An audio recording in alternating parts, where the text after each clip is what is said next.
Anyway. You want black or red? You all right with black? Yeah. Look at this. The man that escaped my clutches is back. I've never escaped. I've always been there. I've just been busy. I've been posting you. I've been in the lab.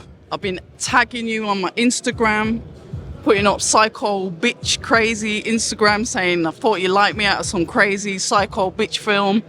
I've been DMing you. I've been trying to get through to you through people that we know mutually. Really? Who? I'll tell you off camera, but Okay. I've been reaching out since the fight. Like, I've been unreachable. I've been working on me in the lab. You feel me? A lot going on. But we're back. I knew we was gonna link up, and it's always love. You know that. Nah, you make me feel abandoned. Because you see me, when things go wrong, I don't disassociate from people that I know are genuine about me. I know people that do it. Yeah, and obviously you're one of them. Yeah. Now I know. Yeah. But when you look, I look at it like this. I put a lot of time into you. You know, followed you. Went for. He's saying, what are you saying, Lawrence? Lawrence trying to stop trouble. When you listen, he says he can't speak to me because I'm yours. But anyway, we're not going to get into that. Like I said, put a lot of time in. Come up to your gym, supported you all the way from when we first met in 2021. And I get it, you lost a fight. Every fighter deals with things differently, and this is something that I've got to learn as well, that you guys are all different. But it's like, you just like ghosted. You know what? There's one thing that a lot of people don't know about me. I'm like that. You know, if you get close to me, ask my family, it's like that. It's nothing personal. My mum, my dad, they can't get through to me sometimes. It's just, that's how it is, man. God. I go in my cave and that's how I operate. And then when I'm ready, Have you I always step been back like down. that? Yeah. Like from a kid? Yeah, I always like that, man. Yeah, worse. Serious? Worse. Trust me. Yeah. I know this is probably a bit personal, but I'd struggle to see how you hold down personal relationships if you're like that. Now I've changed. I've gone better, for sure. You've gone better for sure. Listen, there's a lot that's happened. There's a lot of changes. You know, I heard that obviously you're training with Billy Nelson. Yeah. Is that true? Yeah, that's true. Okay. Talk to us about the change and why you decided to change. What was it? I just felt like I need to learn some new stuff. I'm not taking away anything from Angel. Angel is a fantastic trainer, and you can see by the results. It was just time for me to learn something different, put myself in a different environment. I had a good think about it, and it was time. It was time, and it's been going really well with Billy. Billy is a great guy. He's got a lot of experience in the game. And we've got great heavyweights with him already on his roster. Okolie, you know, it's been good. It's been really good. The one thing I do like about Billy Nelson is he'll always stick up for his fighters. Put it this way, you're never going to be in a fight with anyone on your own. Yeah. He'll be there. He's got that spirit of a fighter as well, which is good. Do you think you're at a point in your career where it's like, okay, are you looking to change anything? When I say why have you changed, what are you looking to do? You know, the older you get, they say you can't teach an old dog new tricks. You've got a type, you've got a boxing style. How's he going to help or adjust that? You know what, to be fair, you know, I understand that statement, but I feel that doesn't apply to me. I'm one of those type of individuals. When I put my mind to something, I change it. I just need to be learned. And yeah, I'm a student of the game. I haven't been boxing since I was a little kid. So, you know, I'm learning. Even with Angel, it's like a completely different type of style. And now we're here learning something else. You know what I mean? And I've seen the difference. I've seen the results in the gym so far. And it's just about literally just doing it on the fight night. The jump going up to heavyweight then, because there was even potentially a fight announced with you as a bridgerweight somewhere off the coast of Africa. I was like, oh, okay, he's fighting, he's back out, and then that flopped, and then obviously you've just jumped up to heavyweight. Talk to us a little bit about that. Yeah, so with that fight, I don't know what was going on, honestly. People just take your pictures and put on posters. You know, you're joking it, yeah? You're telling me it wasn't even official? I don't know what was going on with this, man. People was, saying one thing here and there. Anyway, when you hear it, when you see it posted on my page, then you know it's official. You know what's going on. Seriously, I've been in the game for too long to be involved in any funny business, and boxing some random places and It you might have know been what I'm good weather. saying? Yeah, that's good as well, but still, it's like we put in a lot of work to get where we are today, and a lot of things have to make sense. The structure, the planning, the people around, the governing bodies that are Fair enough. there, Yeah, it's not that simple, on is it? site. It's not no joke. Boxing is a dangerous sport. It has to be professional. So coming up to heavyweight then, I know you said it to me. You said, look, if I'm going to have to go for a lot of politics and stuff at cruiserweight, I'm going to go to heavyweight. This is something you and I spoke about 2 years ago. Yeah, years ago. So I know that this was something that was on the card. But Richard, talk about getting us out of the blue. I heard a rumour about that you two were fighting, and I said, Cap, that ain't happening. I says, nah, that ain't happening. So I start then creeping around the social media, looking, thinking, can I hear nothing? And then obviously we get the official announcement.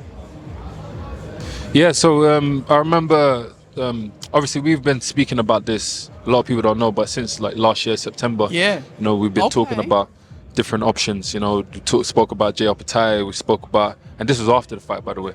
This is after my last fight. Yeah. So a lot of opportunities came forth, like straight out of the blue.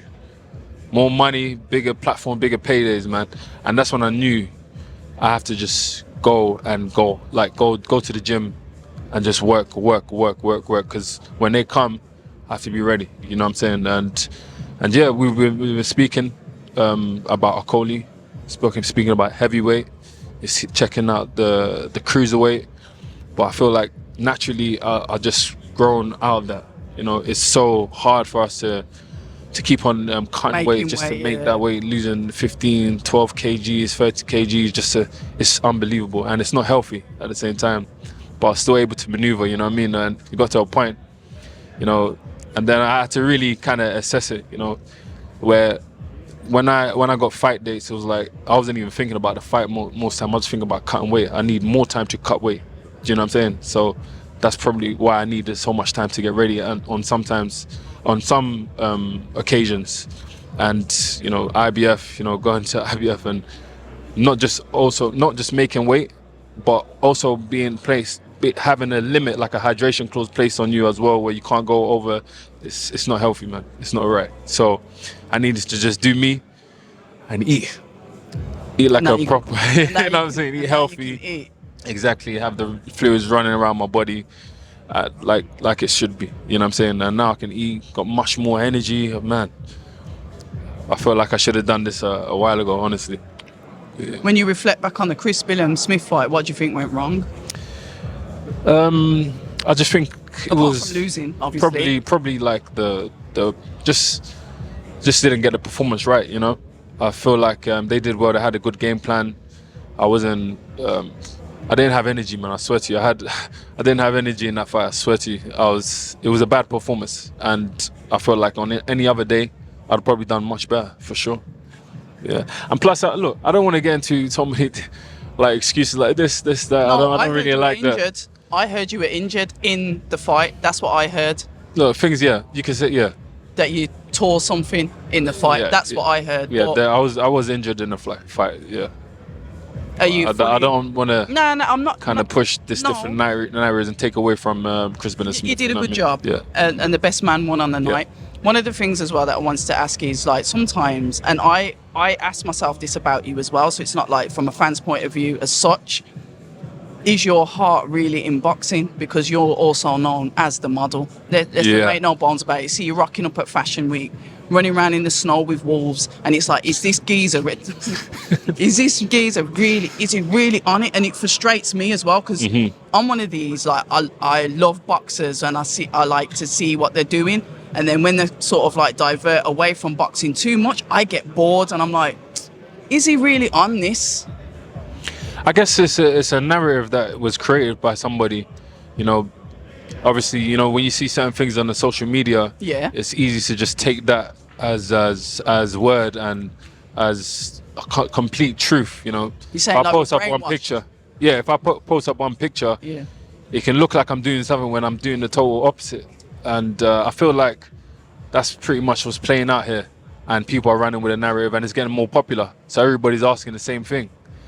But when I look at myself, you know, I know deep down like where I am, where my heart is, where my head's at. Well, this is what we And really want to see, though. it's all about sacrifice, isn't it? You know, and when you look back and see what I've done to get to this position here, you know, it just shows. You know what I mean? And to be honest, boxing has always been my love. You know, boxing is a beautiful thing. Just to be able to fight, everything that comes with it.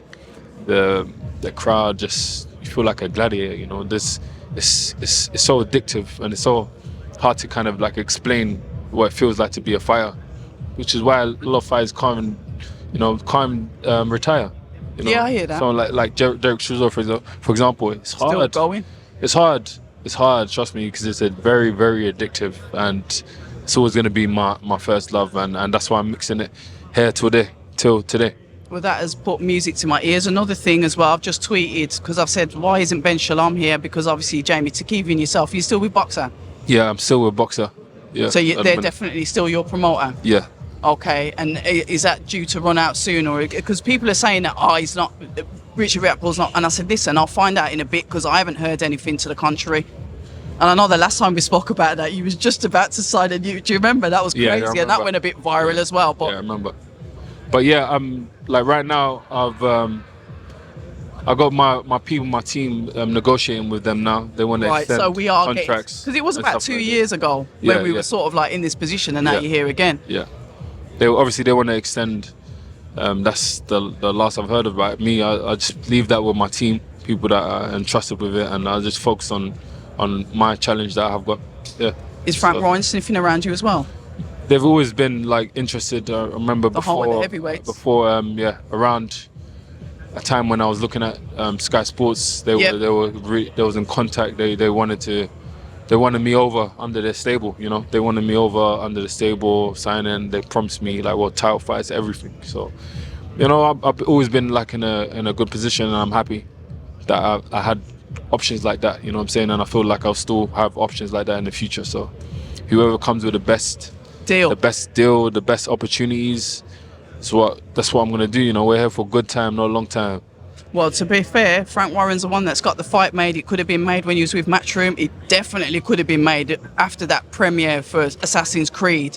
I said strike while the iron's hot, but then obviously now Frank Warren gets the job done. You are fighting Lawrence Okolie, a fight that I've wanted to see for years. We've spoke about it. You know, and even when you went like missing, and obviously Lawrence has signed with Queensbury, I've got to speak to him, got to know him, and he's a very interesting character. And it's like now, finally, the two of you are going to go at it, but I can still see there is that maliciousness there with you to him. It's just, it has to get settled in the ring. There was no other way this was going to work out. Yeah, honestly, there's no other way. And I don't know, man. I feel like maybe on a fight night, then people will start to really understand what this is really about, because it's I feel like it's personal. Things have been held back, you know, to an extent and stuff like this. But you know what? It's boxing, man. It's boxing. It's heavyweight boxing now, and yeah, I'm looking forward to the whole build up, the fight week, and just performing. You know what I'm saying? Doing what I do best. You know what I'm saying? I feel like I'm gonna really perform good with this fight, man. Really? Trust me. Yeah, I feel like I'm gonna do very well. Like I don't know. Don't gas me, you know, Rich. I swear Don't to you, I gas have me. something deep down in me. Like I just know it's gonna be my night for sure. Yeah. So you are going, as he will be, I guess, for the stoppage. Of course, like knockouts that is your stuff thing, comes anyway. Yeah, like, I hear that. Me, look, I don't your even thing, look for innit? that no more. Like, you know what I mean? I feel like once you look for that, it clouds you. You can make a lot of mistakes. Okay. I think naturally it just comes with me. Hit them, I'm just on the floor. No. Just on the floor, that's it. I like it. Yeah. Well, that's what we like to see. That's what the fans like to see in boxing. Richard, don't go missing again, please, because you made me look like some mad side chick out here in the boxing streets where I live. Hey, look. The boxing streets, I may add. But yeah, you see, I'm glad you find it funny. It's all love. It's all love. It's all love now because you're here. But listen, when you're sending messages and they're just getting blanked, not even looked at. I mean, you're saying, yo, tell Richard to contact me. There's my number. Nothing. Who did you... We need to... Anyway, Yeah. we'll talk after the... But when we good come to off see the you. camera. Listen, may the best man win on the night. Yeah. I'm trying to be professional now, because you see, when you take sides, you lot let us down. You lot let us down. So yeah, may the best man win on the night. Thank you. Appreciate that. People say I'm toxic, and honestly, I don't care.